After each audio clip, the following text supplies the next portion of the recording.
I'd like to move to our last speaker in this segment, Mr. A.Rodriguez. Please, you have the floor.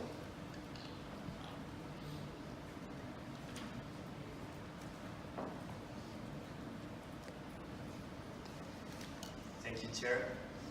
Thanks to Doalos for the invitation, giving me the opportunity to give this presentation. I'm quite new here in this forum, so I'm just going to introduce myself. I'm A.Rodriguez. I'm from Spain. I'm the Executive Secretary of the Long Distance Fleet Advisory Council in Europe. This is one of the first advisory councils that was established in May 2007 and is recognized by the EU Common Fisheries Policy as an organization aiming of a European interest. We have a mission to provide technical advice to the European Commission and the EU member states on the matters that pertain to the external dimension of the CFP.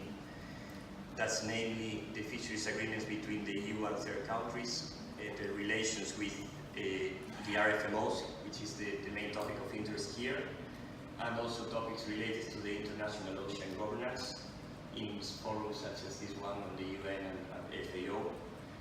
We do represent a balanced mix of stakeholders, quite wealthy. We have 60% of composition of the fishing sector in its entirety of the fisheries value chain, with predominance of the long-distance fleet of the capture sector, but we also have 40% of the other interest groups, namely environmental and cooperation for development NGOs.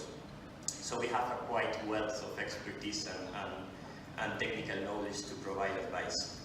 So our main aim, as I say, is we assist the European Commission on their deliberations for trying to come up with a consensus position in terms of starting point for negotiations at the annual meetings of the RFMOs. We work in particular, we have provided advice every year to NAFO and to ICAPS, to the European Union, and also we are working in some aspects in the Indian Ocean, in the IOTC.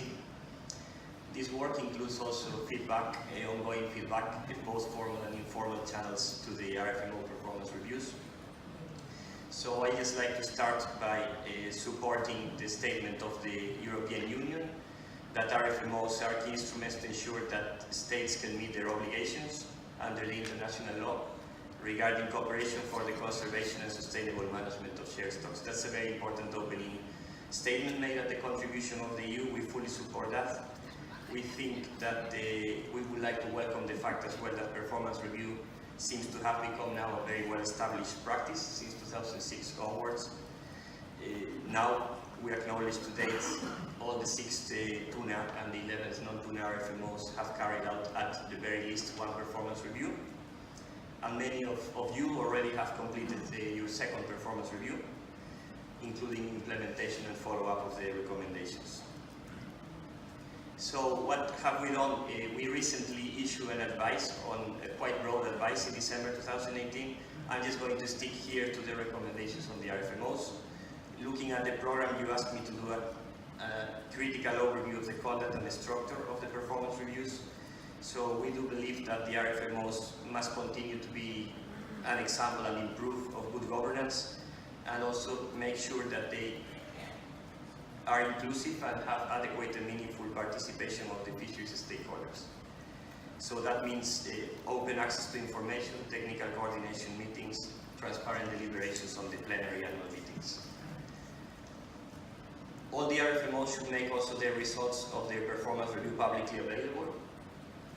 They will be willing to articulate mechanisms for discussing these results and presenting the outcomes. There should be a follow-up roadmap with clear timeline for implementation and assigned responsibilities to each of the competent bodies. And then the methodology should be developed to measure the achievement with indicators of these recommendations. And then finally here, performance review must be periodic in time and must be independent. As my previous colleague said, it should be undertaken by external experts. And this is in line, as you know, with the United Nations General Assembly resolutions on sustainable fishing. Opportunities and challenges for the functioning of the RFMOs. Well, as general remarks, they are the competent bodies responsible to propose and implement measures concerning the impacts of fisheries in the high seas. And as such, we do believe they should be fully included in the negotiation process of the future BBNJ treaty, particularly in the context of the marine protected areas. The RFMOs also, they will need to reinforce their role as fundamental actors for the implementation of the Sustainable Development Goal targets. The main ones is 2, food security, 8, decent work conditions, 10, reduce inequality, 12, responsible consumption and production, 13, climate action, and of course 14, life below water. Then we would be very much in favor of a regional approach in terms of exchange of information in the spirit of the COVID process.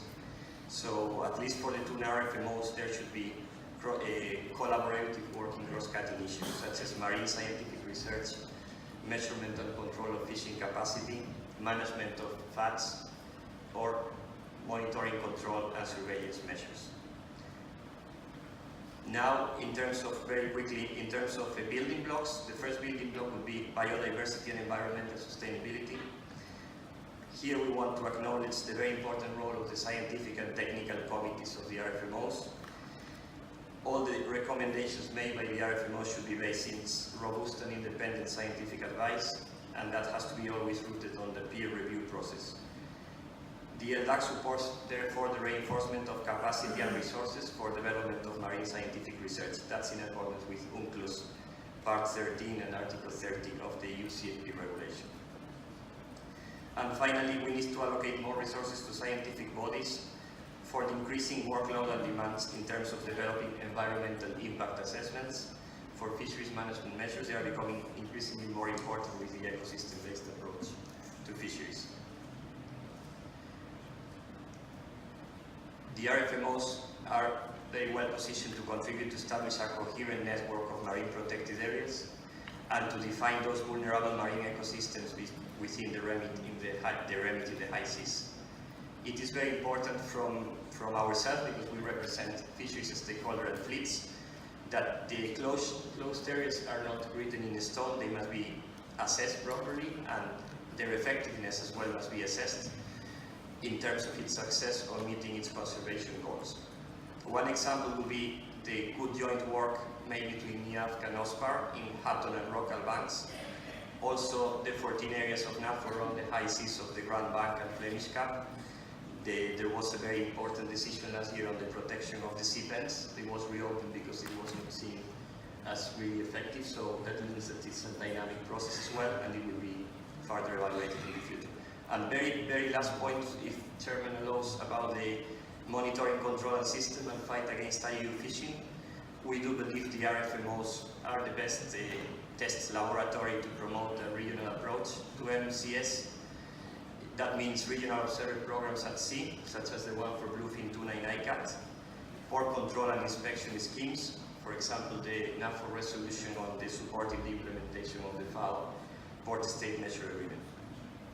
There should be a reinforcement of the mechanisms to fight this IUU fishing, for example, in terms of information exchange between RFMOs on IUU vessel lists. Also, requirement to join to the FAO Global Record of Fishing Vessels, or measures related to prohibition of unmonitored transshipments at sea. Also, we advocate compulsory registration of IMO number for listed water fleets, for example, in terms of the work of the RFMO. And at the very last point, the LDAC would like to acknowledge specifically the active role and efforts of Spain as EU coastal state in this field since 2012, also as flag state.